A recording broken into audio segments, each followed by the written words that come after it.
नमस्ते, मैं मंजू कुर्बानी माउंट आबू से। पहले भी आपने मेरे इंटरव्यूज देखे होंगे। 21 तारीख रात का जो ट्वीट है, जो आजकल पूरे राजस्थान में चल रहा है, जो रतन देवासी ने ट्वीट किया था, अभी होश में किया था या नशे में किया था ये मैं नहीं जानती। उसमें ये कह रहा है कि इसकी जान को खतरा है। इसकी जान को खतरा कैसे है और इसके परिवार की जान को खतरा कैसे है? खतरा तो मुझे है पिछले 15 सालों से। इस आदमी ने मुझे पिछले 10-15 सालों से प्रताड़ित किया है और खतरा मुझे है। मैंने कई बार एसपी, आईजी, डीआईजी को लिखा था कि मेरी जान को खतरा है इससे और इसके भाई से। गलती एक जालोर के नेता की है जो इस आदमी को आज खतरे में डाल दिया, नहीं तो ये आदमी जेल में होता, और जेल में होता तो इसको सुरक्षा भी मिलती 24 घंटे की। आज ये खुला घूम रहा है इसलिए इसको खतरा है। इसके ऊपर जो मैंने एफआईआर दर्ज करवाई थी सेक्शन 354 की 354 वाली, जब इसने मुझे प्रताड़ित किया था, उसमें ये जेल में जाता, लेकिन उस नेता ने, जालोर के एक रसूखदार नेता ने इसको बचाया उस टाइम पे, और ये आज खुला घूम रहा है। इसको कोई खतरा नहीं है, ये पूरा नाटक कर रहा है। और खतरा होता तो ये खुल्लम खुल्ला घूमता नहीं, ये लोगों को इनवाइट कर रहा है, गुलदस्ते ले रहा है, अपना बर्थडे मना रहा है। और अगर डर होता, अगर परिवार को खतरा होता तो आज ये परिवार के साथ छुप के बैठा होता। डर डर के तो मैं जी रही हूँ पिछले कई सालों से। मैं कहीं खुला नहीं जा सकती। हर बार मुझे डर रहता है कि कोई मेरे पे अटैक कर देगा, कोई मेरी गाड़ी को उड़ा देगा। और कई बार इन्होंने कहा भी है पब्लिक में कई लोगों को कि इसके तो पेट में छुरा घुसेड़ देंगे, इसकी गाड़ी उड़वा देंगे, इसके हाथ पैर तुड़वा देंगे।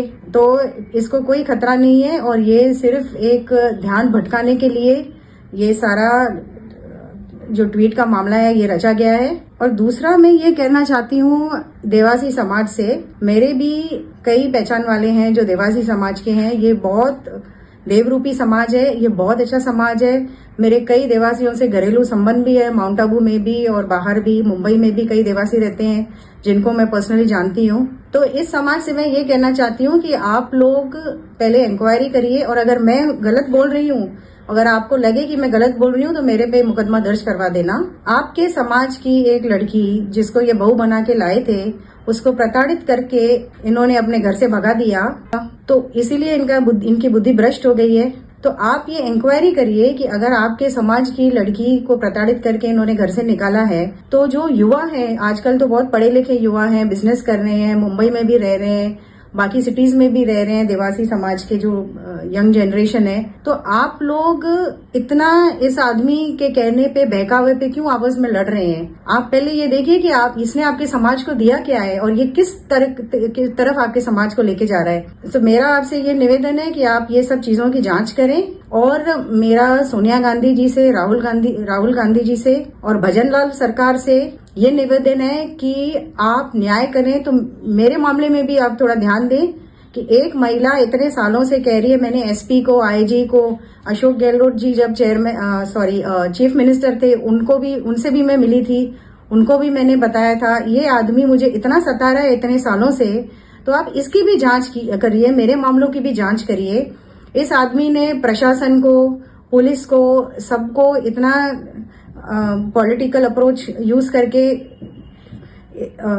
हर मामले में खुद को बचाया है और मुझे प्रताड़ित किया है। तो इन सारे मामलों की जांच की जाए। मेरी भजनलाल सरकार से निवेदन है कि आप ये जो ट्वीट, ये जो भी चल रहा है और मेरे मामले जो भी चल रहे हैं, आप दोनों मामलों की जांच करिए और मुझे न्याय दिलवाइए।